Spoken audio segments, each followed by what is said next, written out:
In this video, we are going to show you how to construct a base cabinet. There are two methods to construct a base cabinet. First is using the clips and screws provided in the box, which we will show you in this video, and the second method is to use a pneumatic brad nailer and staple gun. Either method will provide the necessary strength and durability for building your cabinets. First construction method requires wood glue, rubber mallet, and a screwdriver. Second construction method requires wood glue, rubber mallet, pneumatic brad nailer with 1-inch 18-gauge brads, pneumatic staple gun with 1-inch 18-gauge staples, and a screwdriver. To start, remove all contents from the cabinet box. Place the top section of the cabinet box on your working area to ensure the cabinet does not get scratched while building. Start with the drawer box front, face down, and place a bead of wood glue in all the female dovetail joints. Next, take a side panel and tap the dovetail joints together. If you are using a nailer, you can place a brad into all the dovetail joints, but do not place one in the area of the dado. Complete the other side the same way. Once the sides have been assembled, slide the bottom board into the drawer dado. Finally, insert a bead of glue in the female dovetails of the back piece of the drawer box and install. If you are using a nailer, place a brad nail in the back panel into the side panel of the drawer box. Place it off to the side. If you are constructing a cabinet with multiple drawers, repeat these steps until all drawers are complete.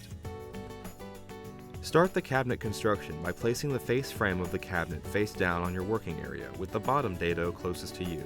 The face frame has pre-drilled dados located on the sides and bottom to accommodate the panels. Attach your clips with the silver flush mount screws in the designated areas and place a bead of wood glue in the 3 grooves of the face frame. Next, locate the designated areas and install the clips on the side panels. Install the panel with stained or painted side out, flush with the bottom of the face frame. Use the clips that you pre-installed to attach the side panel to the face frame.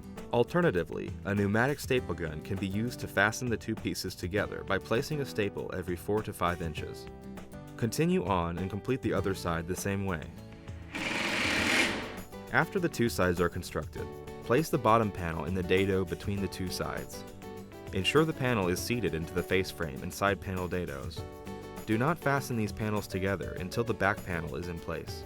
The last step in completing the cabinet box is to install the back panel. First, install the glide supports to the panel using the pre-drilled holes and silver flush mount screws. Now, to install the back panel, place it dado side down.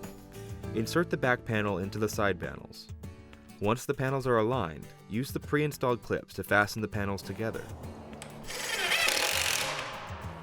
Insert the black screws provided into the pilot holes on the back of the panel to fasten them together. If you are using a nailer, fasten the sides to the back panel by inserting brads into the side. Insert the wooden stabilizing blocks in each corner on the top inside of the cabinet box. Installation of the toe kick can be done with nailer or clips. Pre-install the clips onto the toe kick and fasten it and the sides together. Installing the glides is the next step. Take the glides and place them through the drawer box and slide them into the back support. Flush the glide up with the front of the face frame and use one of the silver flush mount screws to fasten the glide to the side. Once the glides are installed, extend the glides and install the drawer box. Make sure the back is locked into the hook and the sides are seated into the pin. If you are constructing a cabinet with more than one drawer, repeat these steps for the other drawers. Now place the door frame down on the table and install the hinges in the designated areas and attach it to the face frame. On single door cabinets, the door can be installed on either side depending on your need. Extend the hinges to an open position and using the silver rounded screws and pilot holes, fasten the door to the face frame. Attach the bumpers to the door and the drawer box. If the door is not square, use the adjustment screws to correct. Finally, you will install the soft close mechanism by placing it onto the top hinge attached to the face frame. Make a full turn on the screw on the soft close for completion. In the same location of the soft close, take the screw out of the hinge and reinstall the screw with riser attached.